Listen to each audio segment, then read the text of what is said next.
ಎಲ್ಲರಿಗೂ ನಮಸ್ಕಾರ. ಕೋಳಿ ಅಂಗಡಿಗಳ ಮಾಂಸ ಮಾರಾಟದಿಂದ ದುರ್ವಾಸನೆ, ನೊಣಗಳ ಕಾಟ ಮತ್ತು ಸೊಳ್ಳೆಗಳ ಕಾಟದಿಂದ ತಪ್ಪಿಸುವುದು ಯಾವಾಗ? ಪೆನುಗೊಂಡ ಊರು ಬಾಗಿಲು ರಸ್ತೆ ಮಾರ್ಗದಲ್ಲಿ ಓಡಾಡಲು ಸಾರ್ವಜನಿಕರು ಭಯಭೀತರಾಗಿದ್ದಾರೆ. ನೂರಾರು ನಾಯಿಗಳ ಕಾಟದಿಂದ ಮಕ್ಕಳು ಮತ್ತು ಹೆಣ್ಣು ಮಕ್ಕಳು, ಹೆಂಗಸರು ಓಡಾಡಲು ಹಿಂದೇಟು ಹಾಕುತ್ತಿದ್ದಾರೆ.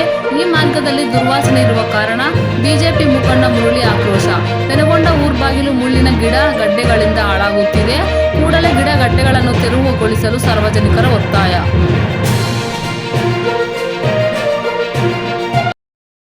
ಮಧುಗಿರಿ ಸಂಘಟನಾತ್ಮಕ ಜಿಲ್ಲಾ ಬಿಜೆಪಿ ಒಬಿಸಿ ಪ್ರಧಾನ ಕಾರ್ಯದರ್ಶಿಯಾದ ಮುರಳಿ ಮಾತಾಡೋದು. ಕೋಟೆ ಊರು ಪೆನುಗೊಂಡೆ ಊರು ಬಾಗಿಲ ಹತ್ತಿರ ಚಿಕನ್ ಸೆಂಟರ್ಗಳಿದ್ದಾವೆ. ಅಲ್ಲಿ ವಿಪರೀತ ನಾಯಿಗಳು. ಇದರ ಬಗ್ಗೆ ಜಿಲ್ಲಾಧಿಕಾರಿಗಳಿಗೆ ಮನವಿ, ತಹಶೀಲ್ದಾರ್ಗೆ ಮನವಿ, ವಿಭಾಧಿಕಾರಿಗಳಿಗೆ ಮನವಿ, ಇಲ್ಲ ಇವ್ರಿಗೆ ಯಾರಿಗೆ ಪುರಸಭೆ ಮುಖ್ಯಾಧಿಕಾರಿಗಳಿಗೆ 3 ಸರಿ ಕೊಟ್ಟಿದ್ದೀನಿ. ಯಾವುದೇ ಕಾರಣಕ್ಕೂ ಯಾವುದೇ ಕ್ರಮ ಕೈಗೊಂಡಿರುವುದಿಲ್ಲ. ರಾಯಲ್ ಚಿಕನ್ ಸೆಂಟ್ರು ಅವರು ನಾವು ಖಾಲಿ ಮಾಡುವುದಿಲ್ಲ, ನೀನೇನು ಕಿತ್ಕೊಳ್ತೀಯೋ ಕಿತ್ಕೊ ಅಂತ ಕೆಲವು ಅಧಿಕಾರಿಗಳಿಗೆ ಚಾಲೆಂಜ್ ಮಾಡಿದ್ದಾನೆ. ಇದೆಲ್ಲ ಸರಿ ಇಲ್ಲ. ಅಲ್ಲಿ 100 ನಾಯಿಗಳು ಇರ್ತವೆ. ಸಂಜೆ ಇದೇ ತಹಶೀಲ್ದಾರ್ ಸಂತೋಷ್ ಕುಮಾರ್ ಹೋಗಿ ನೋಡ್ಕೊಂಡು ಬಂದವ್ರೆ.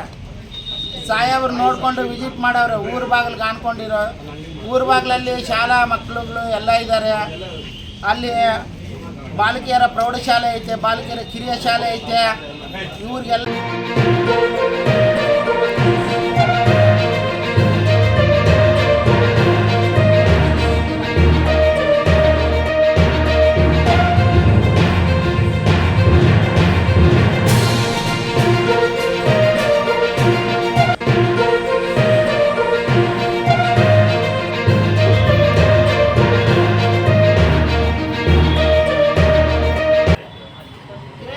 ಕೆಲಸ ಮಾಡಿಲ್ಲ.